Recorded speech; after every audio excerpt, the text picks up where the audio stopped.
Welcome again to Life in the God Lane. I'm Tom West. Hope that you will subscribe, share this video with people, hit the bell. That way you get reminded every time I put one of these messages out, which is every day. And we're working our way through the Ten Commandments. Going to take a good look at them.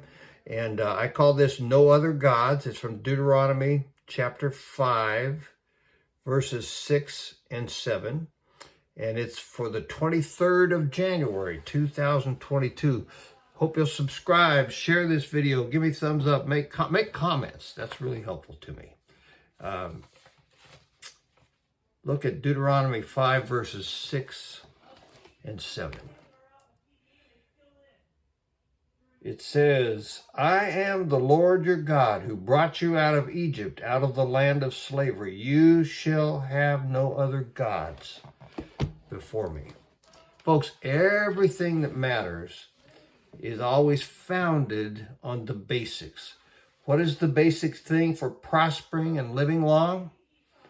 Well, God says, you shall have no other gods before me. That's as basic as it gets. That's the basic thing. Why do you suppose that God reminded the Israelites that he was the Lord their God who brought them out of Egypt, out of the land of slavery, he calls it? Because he brought them out of a nation ruled by a false god. That's why. The Egyptians considered Pharaoh their god, their ruling god. They have a bunch of gods. Pharaoh was one of them. He was the ruling god.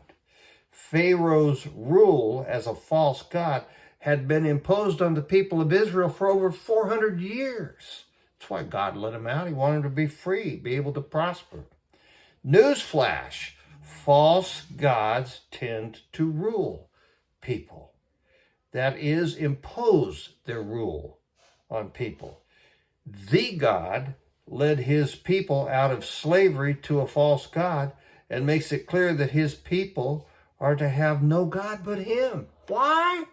He wants them to prosper, live long, be free. Free is how you get that done. False gods impose their power, rule people, and take the freedom to prosper, and usually the freedom to live long, away from them. They remove those things. They impose their rule. Folks, there are plenty of false gods floating around trying to take over today. Plenty. They need to be rejected, and the God must be embraced because he's the one who grants the freedom to prosper and live a long time. United States of America declared independence as one nation under God, codified in our first law, the Declaration of Independence. And in 1776, when that happened, the average white male's life expectancy in this country was 38 years of age. Imagine that. In 2021, the average male in the U.S. would live to be 76.1 years of age. Women, 81.1 years of age. From 1700, obviously that got better, okay?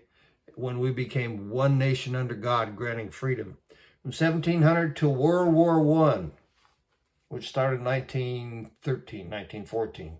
The average pay for a day's work for an unskilled worker in this country was $1. A lot of people would work 6 and 7 days a week, so they made $6 or $7 a week.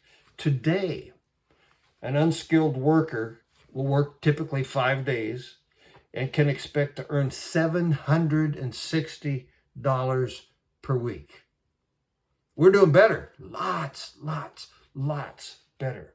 With God as God, we have multiplied prosperity and length of life.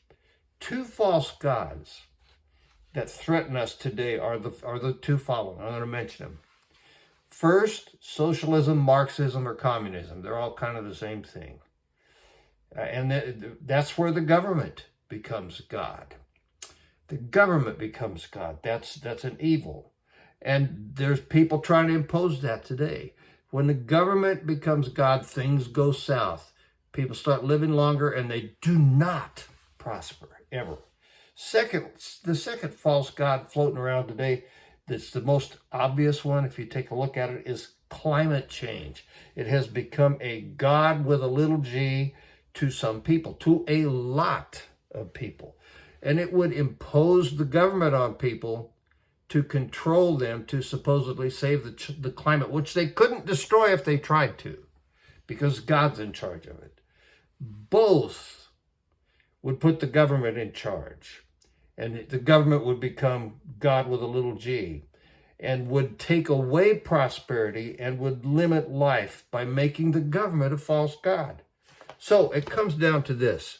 All that stuff needs to be rejected.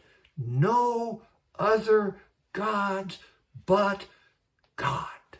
I'll see you tomorrow.